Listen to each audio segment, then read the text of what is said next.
What's up, guys? Erroneous here, back with another Raid Shadow Legends video. I want to talk a little bit about the tournaments that Plarium's got going on for us today or this week, and about the champions that you can pull for the fusion that's going on, which is Lady Mikage. So let's get into it.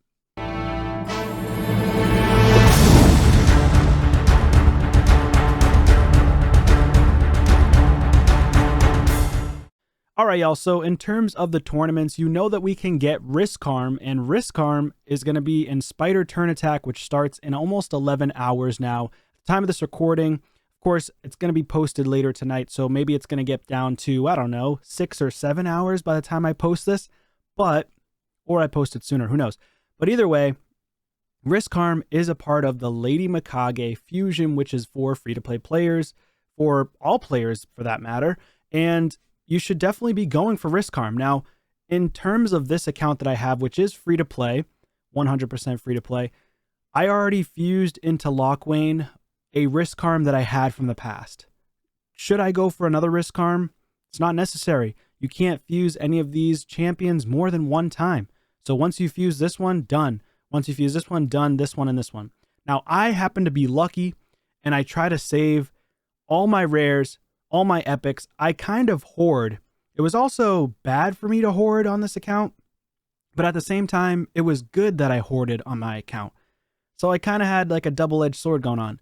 And what I mean by hoarding for champions, I mean this. When you see this, you're going to be like, what the hell?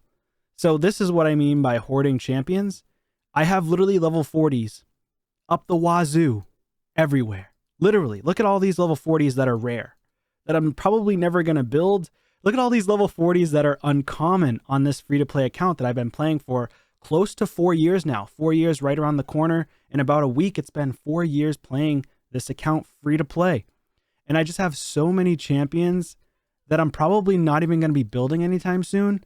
But it kind of helped me out because a lot of the champions that were in my vault are already ready to go. So I pulled Weregren a while back. Locthwain is the only one I didn't have, but I already had all of the champions, as you saw in my vault. A lot of them were already ascended. So I had most of them ascended. I only had to ascend a couple of them, fused into Locthwain. I pulled Tatsu about a few weeks back, so I just got to get her to rank 6. I pulled Kira about a month or two ago, maybe longer. I just don't need to use her on this account. Yes, she's very strong. She could actually, granted, be very, very strong for Hydra if you wanted to use her. She's like a super, super mini Krisk, for that matter, because Krisk does the decreased attack and decreased defense. Granted, hers only applies if you have ally protection, whereas Krisk always does it. So anytime you attack Krisk, he lands decreased defense and decreased attack, assuming that he has enough accuracy on the opponent that's attacking him. So Krisk for Hydra is top tier. Now, she could also be really good. The only issue, the downfall about her, I will say Krisk does also apply protection, but Krisk is better with the decreased attack and decreased defense, because the decreased defense is how you do more damage. Decreased attack is how you take less damage. Obviously, you already know this, but this is actually super beneficial for Hydra and Clan Boss and general progression in PvE. She could also potentially be fairly decent in a stall team for defense. Nobody really talks about this, but she could be decent in a stall team for defense, you know, early, mid, into the late game. If you had insane gear, you could potentially do endgame like tag team arena, stuff like that. However, I don't know how hard she hits. I don't know how she operates in terms of damage. But for support, she's very, very strong for your team. So for me, I'm going to try my best to go for all these epics and fuse them into an additional copy. Same with Tatsu, because I've actually wanted to build Tatsu. I just know she's kind of underwhelming. She's not super strong, but she's decent against champions like Siphi, right? Because she's immune to sleep debuffs, so that's pretty good.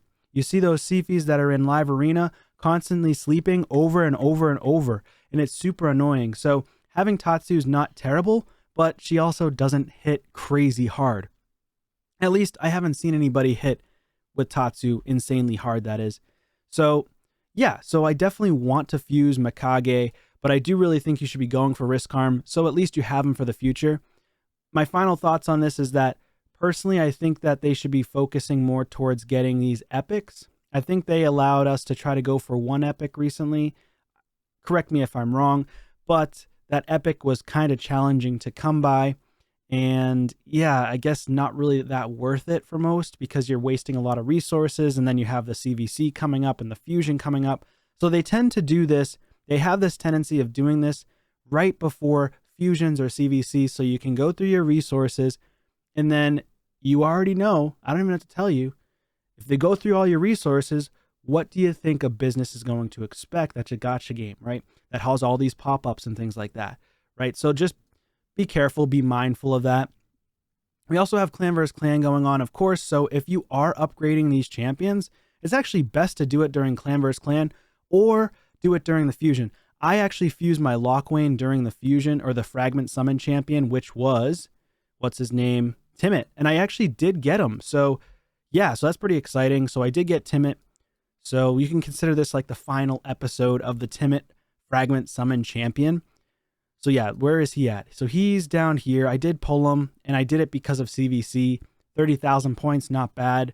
And I will eventually build him. He's just definitely not on the top of my list to build because he's not crazy. I did also pull Errol during the fragment summon during the last weekend's summon event for 2x Sacreds.